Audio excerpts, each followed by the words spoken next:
Welcome to Burlap Teachers. Enjoy the video. You begin by changing position and removing immediate causes. Start tonight. Elevate your head about 6-8 degrees so fluid drains away. This reduces puffiness while you sleep.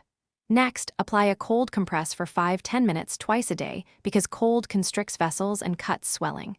At the same time, increase water intake to roughly 2-5 liters and trim salt and alcohol since they hold water.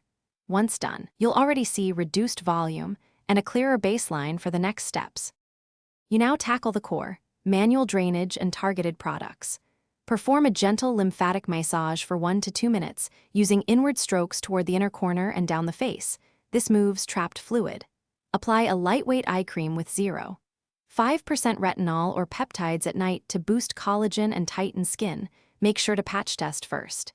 If allergies trigger bags, use an antihistamine or add a HEPA filter because inflammation fuels under-eye swelling.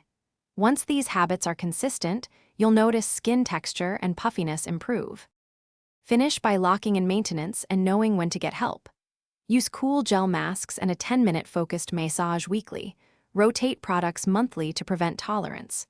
Prioritize 7 to 9 hours of sleep, half to 1 hour of daily movement, and a balanced diet, because long-term circulation and skin health depend on lifestyle. If puffiness is persistent, asymmetric, or feels firm, seek a dermatologic consult. It could be fat pad descent or fluid requiring professional treatment. Make sure to act early to prevent worsening. Thanks for watching. Consider subscribing if this video helped you.